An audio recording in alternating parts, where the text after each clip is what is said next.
તો ગાઈઝ જુઓ, મેં ઓનલાઈન આ દીવો મંગાવ્યો છે, જે અખંડ દીવો આવે ને એ છે, અને ચાવી વાળો જેની છે. મારા ચશ્મા પહેર્યા છે, કેટલા મસ્ત લાગે છે. આજે સન્ડે છે એટલે દક્ષુભાઈ માટે મસ્ત મજાની 3 આલુ પૂરી આવી ગઈ છે. ગુડ મોર્નિંગ, રાધે રાધે, જય શ્રી કૃષ્ણ. તો ગાઈસ ચલો, સન્ડે નો મસ્ત મજાનો ઘી વાળી કડક કડક ભાખરી, વડી અને ચા. ચલો મસ્ત મજાનો નાસ્તો કરવા. આજે સન્ડે છે એટલે અમારા જેનીશભાઈએ કંઈક બનાવ્યું છે. જેનું આ શું બનાવ્યું? દાચી એટલે શું? દાચી એટલે એકબીજાને મારવાનું એમ. તો ગાઈસ આજે સન્ડે છે એટલે દક્ષુભાઈ માટે મસ્ત મજાની 3 આલુ પૂરી આવી ગઈ છે. એ ભાઈ માટે જમવાનું નથી બનાવ્યું, ઓનલી ફોર આલુ પૂરી ખાશે. એને મેં પ્રોમિસ આપી હતી, પણ એ પ્રોમિસ એના પપ્પાએ પૂરી કરી. એના પપ્પા જઈને લઈ આવ્યા, હું નહીં. અને જેનીશભાઈ માટે ખીચડી બનાવી છે, અને જેનીશભાઈ તો ખીચડી ખાશે, અને હું ને દક્ષ આલુ પૂરી ખાઈએ છીએ. આજે દક્ષુભાઈને સન્ડે છે, પણ ભણવાનું બહુ આવી ગયું છે. એને એક્ઝામ છે, તો એના પપ્પાએ એને વોન્ટ કર્યો છે કે તારે જવાનું નથી ક્યાંય, બસ મને સવાલ જવાબ મોડે કરીને આપ. તો ભાઈ એ જો બેડ પર કેટલો પસારો કર્યો છે, સુવાની જગ્યા નથી રાખી. ભાઈ તે મોડે કર્યું તે. તો ગાઈસ આ જેનીસ છે ને, દક્ષને બિચારાને બહાર મોકલી દીધો, અને અહીંયા પોતે કેચમ કેચ રમવા આવી ગયો. બોલો, થઈ ગયું? પપ્પાએ જોઈ લીધું, ચેક કરી લીધું? હજી તો લખી દે ને, તારો ટાઈમ થવા આવ્યો, 5:30 થવા આવ્યા, પછી નહીં જવા દે નીચે રમવા. ભાઈ પતાવ ફટાફટ. અને આ જો હા બે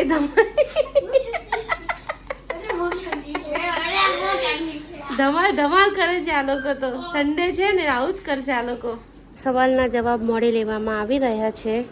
દક્ષુભાઈને થોડી ભૂલ પડે છે, બાકી તો કડકડાઈને બોલી જાય છે. સવાલના જવાબ મોઢે આપશે ને તો જ નીચે રમવા જવા દેશે, બાકી નહીં જવા દે.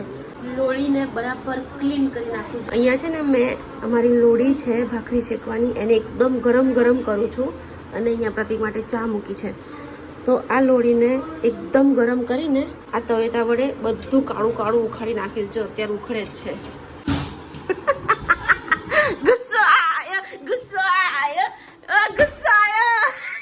તો ગાઈસ સવાલ જવાબ મોડે નથી થયા એટલે બહુ ગુસ્સો આવ્યો છે ભાઈને. એટલે હવે નીચે રમવા નહીં જવા દે. ભાઈને નીચે રમવા નહીં જવા દે. નીચે રમવા નહીં જવાનું. નીચે રમવા નહીં જવાનું. નીચે રમવા નહીં જવાનું. નીચે રમવા નહીં જવાનું.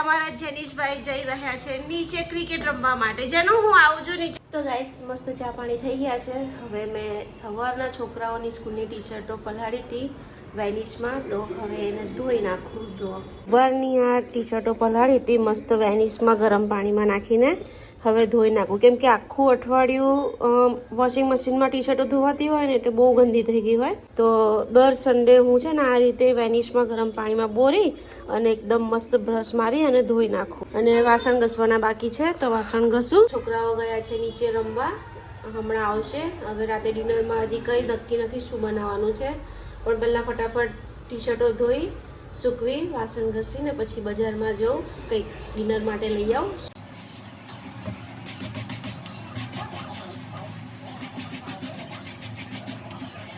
ટી શર્ટમાં ઘસવાનો ખાલી આગળનો ભાગ, બાકી પાછળ તો બ્લેક જ છે, એટલે કોઈ ઇસ્યુ નથી. ખાલી આગળનું જ ઘસવાનું, અને પાછળની થોડી બાયો. છોકરાઓ છે ને કંઈ નાસ્તા પાણી કરે ને પછી આમ કરેલું છે ને, એટલે એની કોર બધી બહુ ગંદી થઈ જાય, એટલે આમ કરીને આમ ઘસવું પડે એને. સમજ્યા?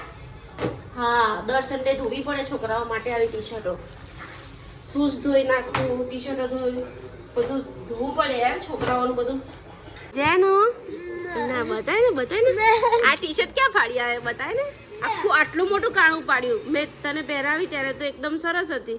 દગ સાચું બોલ, ક્યાં ટી શર્ટ ફાડી એને? આ રહી જો, આ હોલ, આટલો મોટો હોલ પાડી આવ્યો તું. હે ક્યાં ફાડી આવ્યો? સાચું બોલ.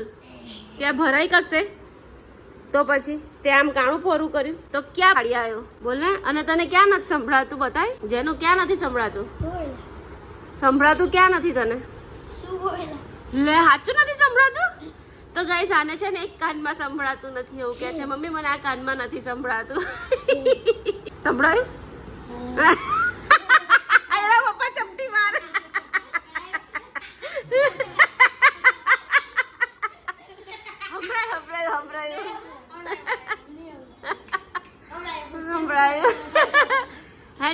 સાચે નતું સંભળાતું. તો ગાઈસ હું હમણાં ઉપર આવ્યો ને એટલે મને કે મમ્મી મને આ કાનમાં સંભળાતું નથી. મેં કીધું હશે ભાઈ શરદી અને ફૂલ થઈ ગઈ છે તો કદાચ ના સંભળાતું હોય. પછી ટી શર્ટ ફાડી આવ્યો, નવી ટી શર્ટ છે અને આટલું મોટું ક્યાંક કાણું પાડી આવ્યો. જ્યારે મેં પહેરાવીને ત્યારે કશું જ નહોતું. હવે નીચે જઈને કેવી રીતે કાણું પાડી આવે ખબર નહીં. હવે શું બોલો, ક્યાં કાણું પાડી આવ્યા? જો કેટલું મોટું કાણું પાડ્યું છે. હા જોઈ લે આ ટી શર્ટ. અને એવું નથી કે અહીંયા બાયમાંથી ફાટ્યું છે, લિટરલી કાણું પાડ્યું છે. લિટરલી ટી શર્ટનું કાણું પાડ્યું છે. સાચું બોલ. અલા ટી શર્ટો ફાડી ના હોય બેટા. કોણે ફાડી? સાચું બોલ. દક્ષ કોણે ફાડી બેટા? નહીં ખબર? બતાય. પપ્પાએ ફાડી? અરે તમારું નામ દે છે, તમે ફાડી? કેમ? અચ્છા કેવી રીતે ફાટી ગઈ? પણ કેવી રીતે? અચ્છા એને પપ્પાએ ટી શર્ટ ફાડી છે. એને બિચારાએ એને પકડ્યો તો ફાટી ગઈ. ઢોસાના ખીરાના પૂડા બનાવી દીધા છે. અંદર મેં ઓનિયન નાખ્યું છે, મીઠું મરચું, હળદર, ધાણા જીરું. બસ બહુ મસ્ત લાગે, એકદમ મસ્ત લાગે. તો ગાઈસ જેની છે મારા ચશ્મા પહેર્યા છે, કેટલા મસ્ત લાગે છે.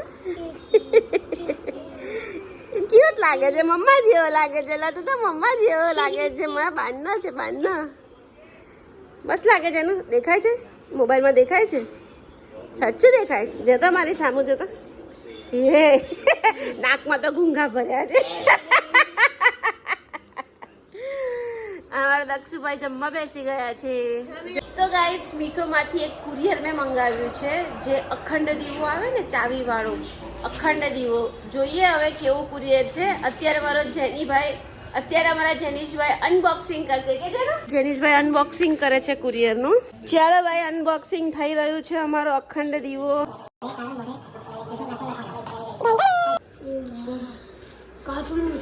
કાચનું છે. જો તો કાચનું છે. ફાઇનલી અનબોક્સિંગ થઈ રહ્યો છે. ઓ આવડું અમથું આવ્યું લે.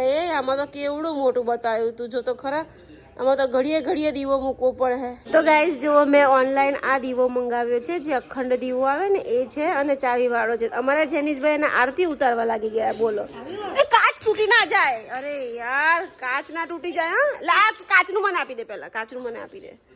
અને જો એને અનબોક્સિંગ કર્યું છે ને તો કેટલો ગંદવાળો કર્યો છે. બાપરે આ છોકરાએ તો.